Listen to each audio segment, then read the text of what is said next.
Hello everyone, welcome to physics academy Ghazipur. तो चलिए आज हम क्लास 10th का एक क्वेश्चन लाए हैं जो कि एनसीईआरटी का क्वेश्चन है। बहुत से बच्चे इस क्वेश्चन के लिए हमें कमेंट किए थे कि सर कुछ क्वेश्चन ऐसे हैं जो एनसीईआरटी के जो बच्चों को करने में समस्या आ रही है, तो उस क्वेश्चन को हम बिल्कुल ईजी वे में एक्सप्लेन करेंगे। ठीक है, ये क्वेश्चन जो है एनसीईआरटी का है। ये क्वेश्चन जो है एनसीईआरटी का है। ठीक, इस क्वेश्चन को कैसे सॉल्व किया जाएगा, तो सबसे पहले इन क्वेश्चन को पढ़ें। देखिए पूछ क्या रहा है। तो क्वेश्चन दिया है कॉपर वायर है डायमीटर 0.5 मिलीमीटर।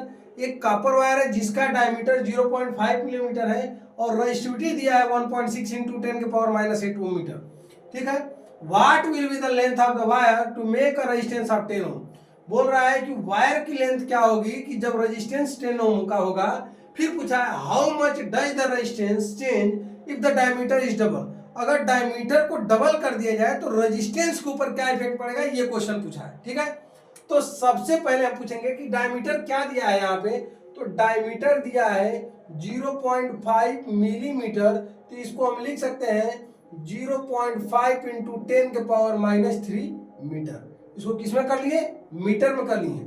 अच्छा बताइए, इसका पावर एक बदल भी सकते हैं, लिख सकते हैं 5 इंटू 10 के पावर -4 मीटर। जब पॉइंट को हटाया जाए तो एक पावर इंक्रीज कर जाएगा।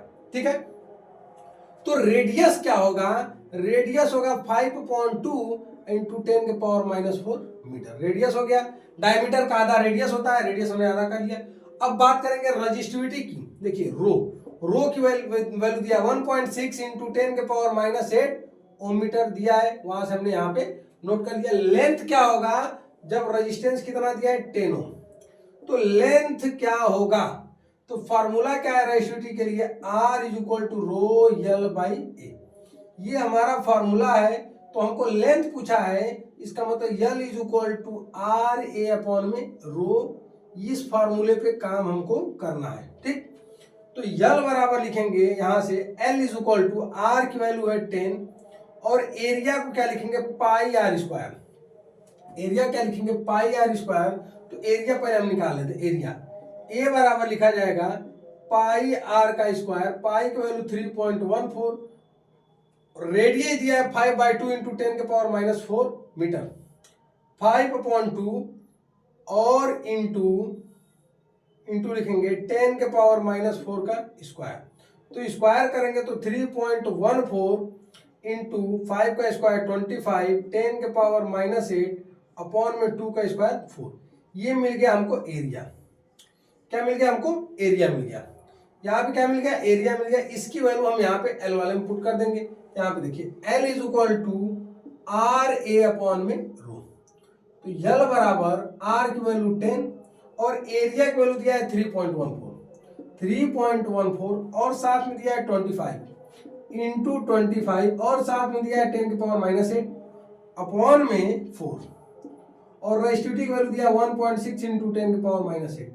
इससे ये कैंसिल आउट, बचा क्या L इज इक्वल टू 31, इसका मल्टीप्लाई यहां कर देंगे 31.4 इंटू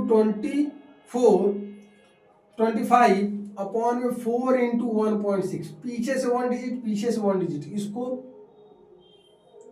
पॉइंट हमने हटा लिया। तो यल की वैल्यू आ गई, इसका इसमें मल्टीप्लाई कर लेंगे और इसका डिवाइड कर लिए तो देखिए कितना आया 122.27 मीटर के आसपास लगभग ये लेंथ आएगी। मल्टीप्लाई करने के बाद हमने पहले से मल्टीप्लाई कर रखी है तो 122.27 मीटर ये क्या आ गई लेंथ। क्या आ गई हमको लेंथ।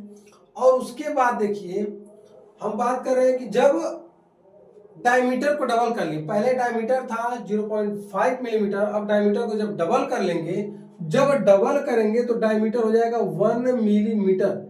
अब 1 मिलीमीटर को अगर मीटर में लिखेंगे तो 1 इंटू 10 के पावर -3 मीटर। अब एरिया निकालेंगे, एरिया बराबर पाई आर स्क्वायर।